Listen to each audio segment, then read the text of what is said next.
Assalamualaikum warahmatullahi wabarakatuh. Adik-adik semua, mahasiswa kuliah metode ilmiah. Hari ini kita lanjutkan lagi perkuliahan kita dengan topik metode ilmiah, arti, alur, berpikir, dan perannya.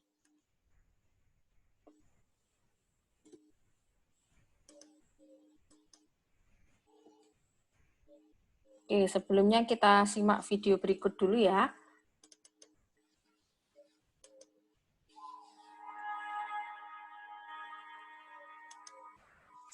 Maaf gambarnya kok jadi kecil ya.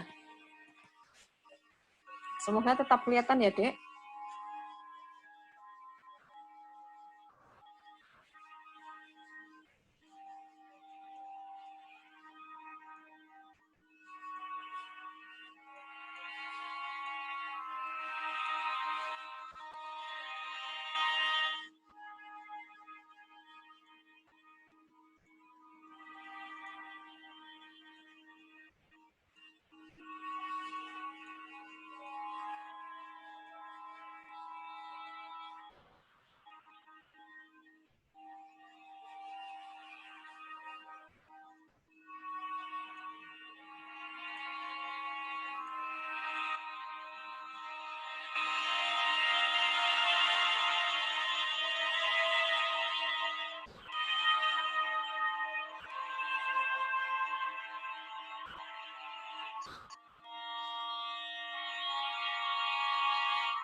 Udah mulai kelihatan ya denditnya ya.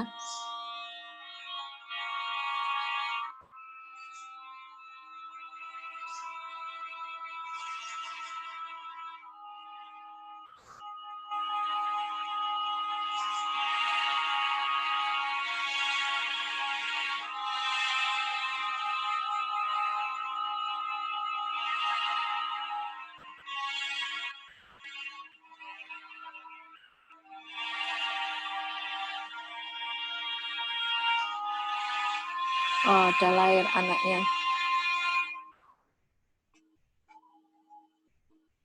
Oke, apa yang adik tangkap dari video ini?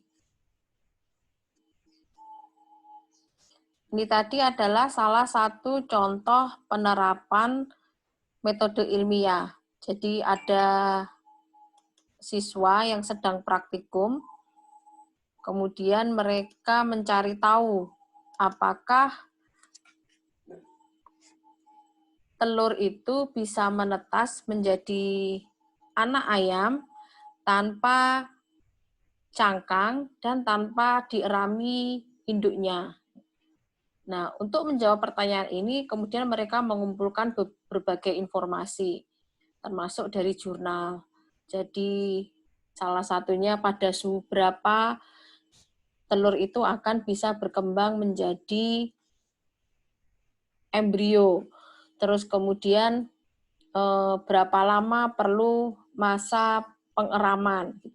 Kan tadi kan fungsi induk itu digantikan oleh mesin inkubatornya. Jadi dimasukkan telur itu kemudian dipecah, dilepas cangkangnya, kemudian terus dimasukkan ke dalam inkubator.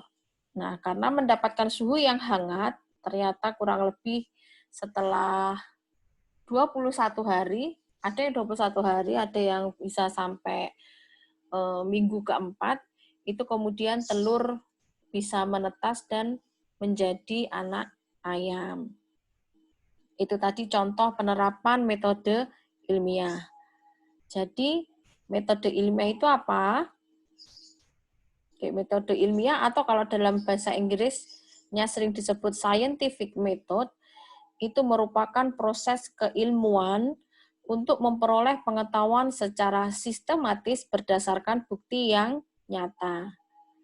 Nah, metode ilmiah itu mempunyai syarat, ada asas dan prosedur tertentu yang disebut kegiatan ilmiah, di mana di situ melibatkan penalaran, bisa juga merupakan studi kasus dan penelitian.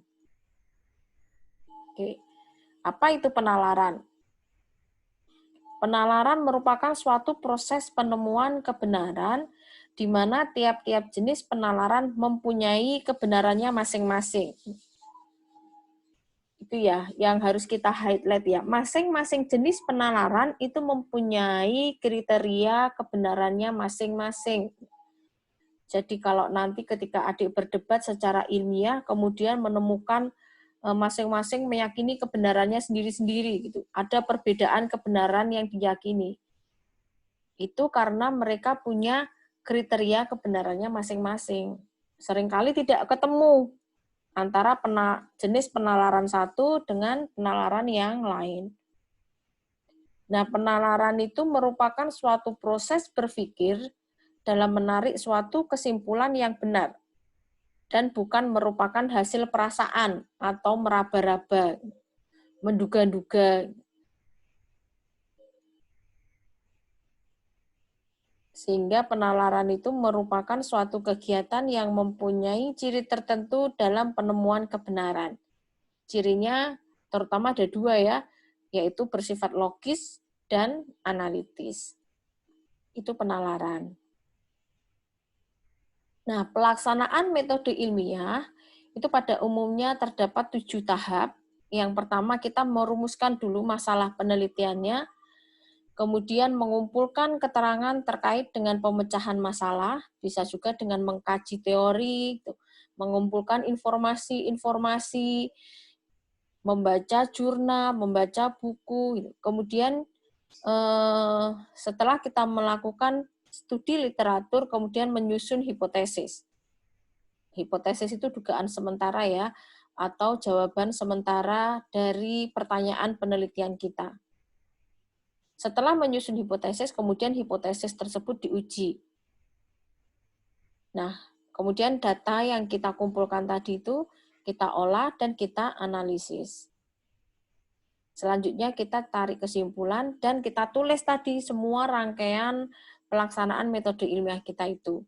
Nah, tulisan itu sering disebut sebagai laporan ilmiah.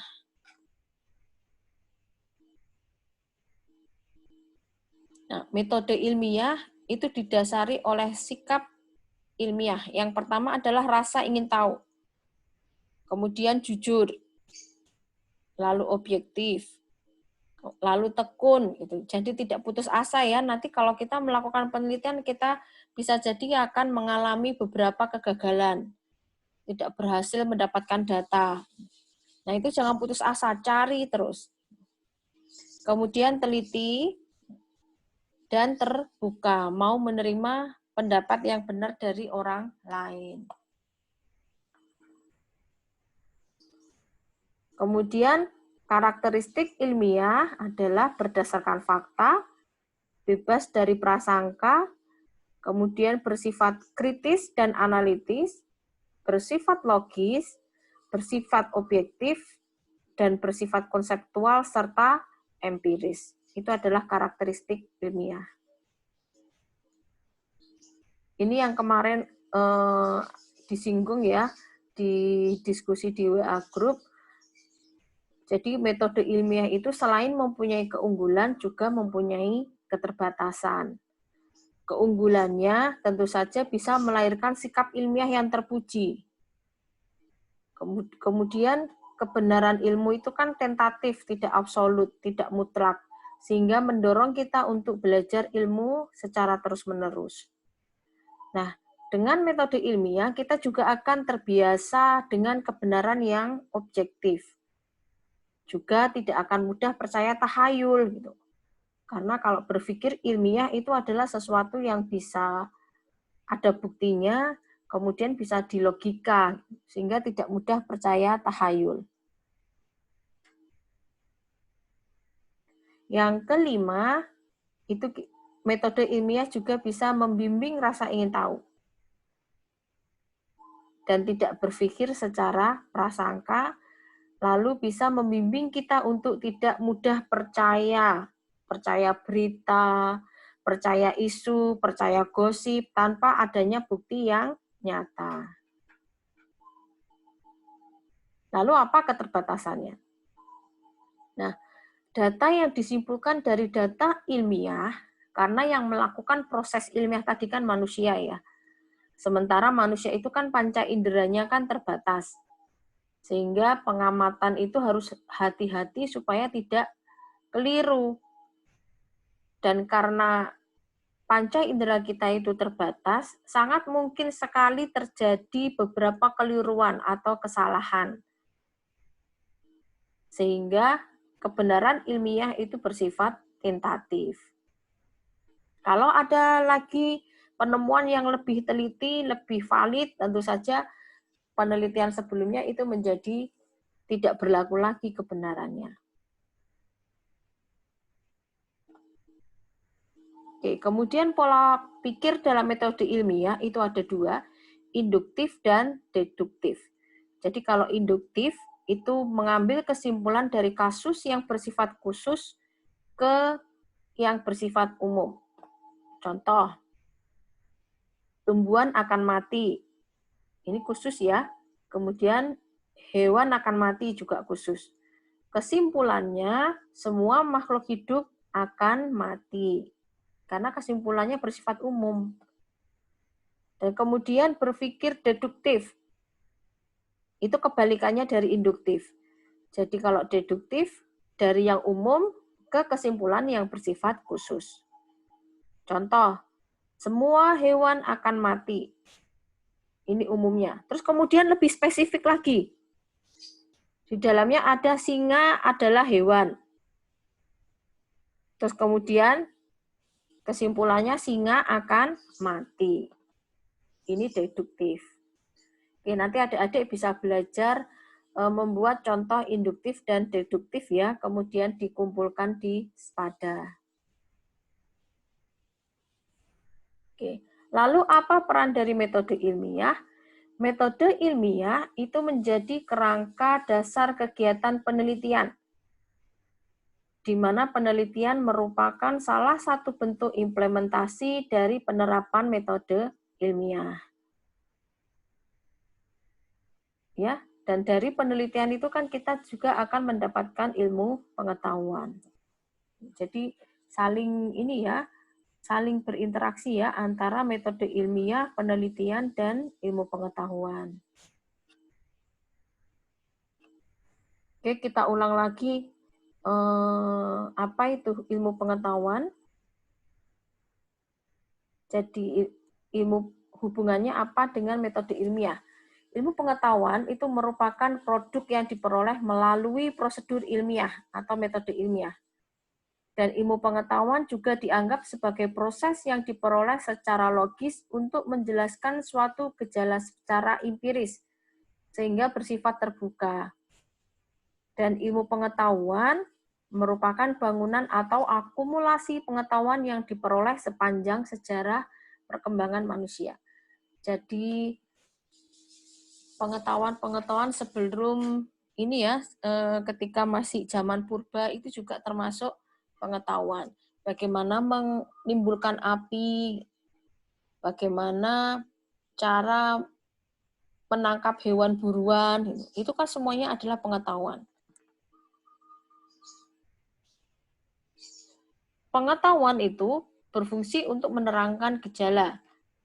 Bisa juga untuk memahami hakikat dan gejala, bisa juga untuk meramalkan kejadian yang akan datang. Contohnya, besok itu turun hujan atau cuaca cerah. Itu kan semua menggunakan ilmu pengetahuan. Bukan meramalkan nujum atau meramalkan nasib gitu ya. Tapi ini meramal atau memprediksi yang itu menggunakan proses ilmiah. Lalu ilmu pengetahuan juga dapat mengendalikan gejala.